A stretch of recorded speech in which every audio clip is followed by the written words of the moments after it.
On a warm night, in the year 356 before the Common Era, a city on the Aegean coast slept under a sky full of stars. Ephesus was rich, loud, proud, a port city where merchants spoke a dozen languages and the smell of incense mixed with salt from the sea. At the edge of the city stood its heart, not a palace, not a fortress, but a sanctuary so famous that people traveled for days just to see it. A building that did not merely represent faith, it represented power.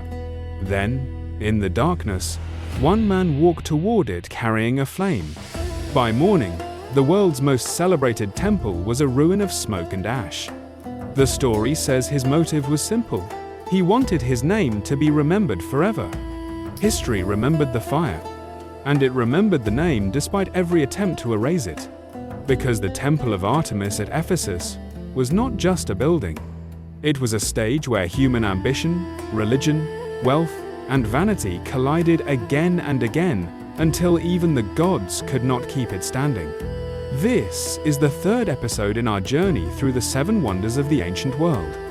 And this wonder teaches a brutal lesson. Sometimes, the most magnificent things are also the most fragile.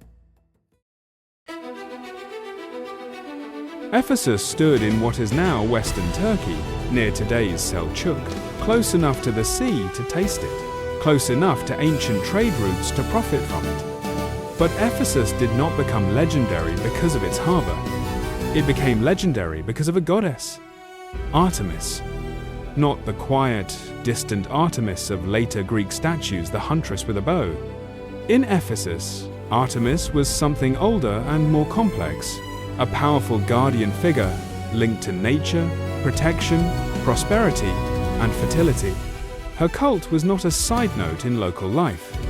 It was the identity of the city. And if you wanted to prove Ephesus mattered, you did not build a taller wall. You built a temple so enormous, so refined, that the entire Mediterranean would speak its name with envy. That was the Temple of Artemis, one of the 7 wonders. And unlike the Great Pyramid stone certainty in the desert, this wonder lived and died multiple times, rebuilt and reinvented as the world changed around it. So let's trace its life, its destruction, and its legacy. Ancient writers described the Temple of Artemis as overwhelming in scale, more like a sacred complex than a single building. One frequently repeated detail comes from later sources: a forest of columns, said to number in the hundreds, arranged with strict symmetry. Whether every number is perfectly accurate or not, the message is clear. This temple was meant to make you feel small. And there was another decision that made it even more audacious. The temple was built largely of marble. Marble is beautiful, but it is expensive and difficult. Using it at this scale was a statement of wealth so aggressive it bordered on political propaganda. A sanctuary like this was not funded by prayer alone. It required serious money. Which brings us to the ruler often linked to the temple's early greatness. Croesus of Lydia, remembered through the centuries as a symbol of enormous wealth.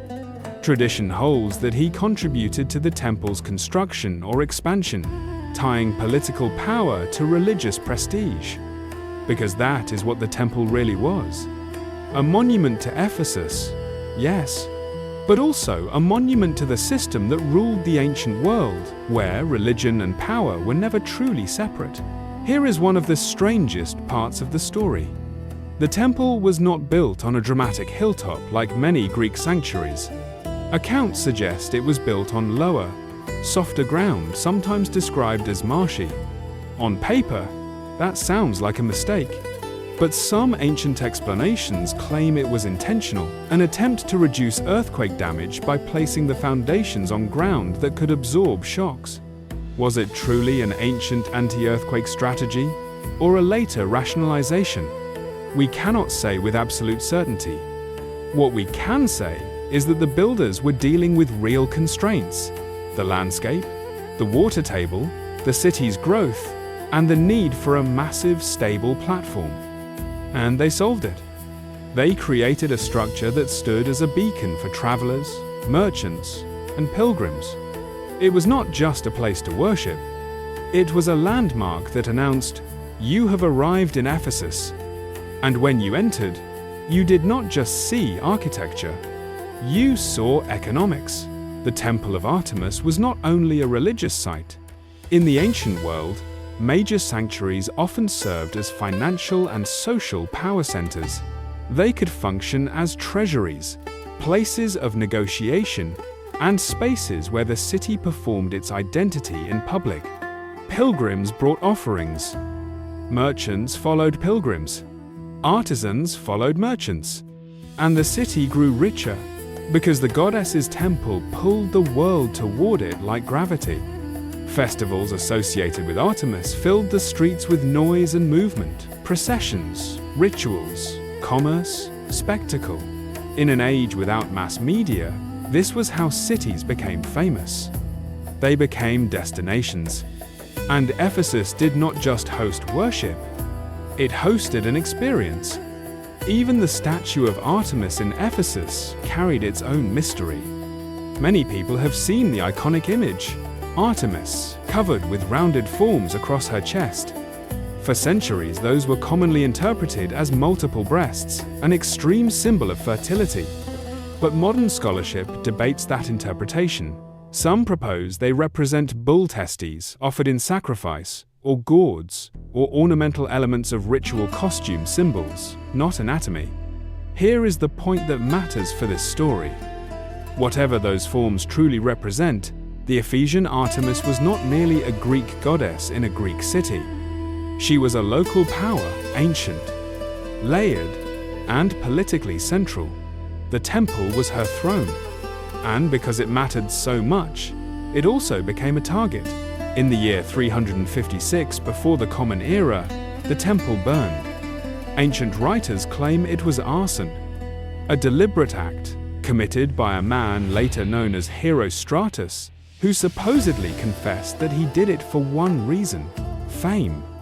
Authorities are said to have tried to prevent that fame by banning his name from being spoken or recorded. It did not work. Because when something truly great is destroyed, people talk. They repeat details. They search for a villain. And even if the name is forbidden, the story spreads anyway. But here is the part that turns tragedy into legend. Ephesus rebuilt. Not a modest reconstruction, an even more impressive temple rose from the ashes.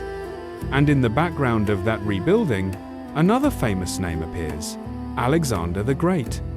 Some accounts say Alexander offered to pay for the reconstruction, asking only for an inscription crediting him. And the Ephesians, politically skilled and proud, refused in a way that sounded like praise but functioned like rejection. A line often paraphrased as, "It is not fitting for a god to dedicate offerings to another god."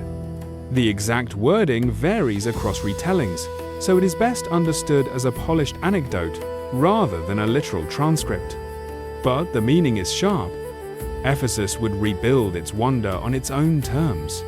Because the Temple of Artemis was not simply a building, it was the city's claim to greatness. And it would not outsource its identity, not even to the most powerful man of that era. For centuries, the rebuilt temple stood admired, visited, described with awe. But the ancient world was changing.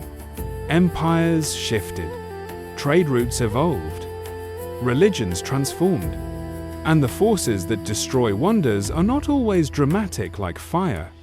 Sometimes they arrive slowly, in waves. Economic decline, political instability, raids and war, changing beliefs, and the quiet practice of dismantling old stones to build new cities. Ephesus faced all of it. The temple suffered major damage during later invasions. One often cited event is a raid by the Goths in the 3rd century of the Common Era. Whether that was the final death blow or one of several catastrophic phases, the direction is clear. Eventually, the temple stopped being restored. And once a monument stops being maintained, gravity becomes inevitable. Marble becomes a quarry. Sacred columns become convenient building material. The wonder does not explode. It gets recycled. And over time, the greatest temple of its age became absence. Today, if you visit the site, you will not find towering marble forests. You will find foundations, fragments, and a sense of emptiness that feels almost rude because the mind expects a wonder and the earth offers only traces. But this is what makes the Temple of Artemis one of the most haunting wonders of all, because it reminds us that beauty is not safe. It can be burned by a single person seeking attention. It can be stripped by generations seeking stone. It can be erased by the slow shift of history itself. And yet, despite that erasure, the temple still exists in a different form. In reputation, in descriptions, in the fact that for centuries, the world agreed this was one of the greatest structures humanity ever raised for a god. So the question is no longer, where is it? The question is, what kind of civilization builds something like this again and again, knowing it can be destroyed? The answer is uncomfortable. It is the same civilization we still are. We build to be remembered. We rebuild to prove we are alive. And sometimes we destroy just to be seen. The Temple of Artemis at Ephesus is gone as a complete monument. But it refuses to vanish as an idea. It is the wonder of marble and money, devotion and politics, art and arrogance, compressed into one sacred address. And it gives us a choice in how we tell history. We can chase only what survives in perfect condition, or we can chase what mattered so much that even its ruins still shape the world's imagination. Now I want your judgment. Was the true wonder the architecture, columns, marble, scale? Or was the true wonder the system behind it? The economy, the festivals, the identity of a city built around a goddess? Write your view in the comments. I read them, and I will highlight the most thoughtful ones. And if you are continuing this series with me, make sure you are subscribed because next, we travel to a different kind of wonder. Not a temple, not a garden, not a mountain of stone. A statue so powerful it blurred the line between art and divinity. Next episode, the statue of Zeus at Olympia. Until then, stay curious.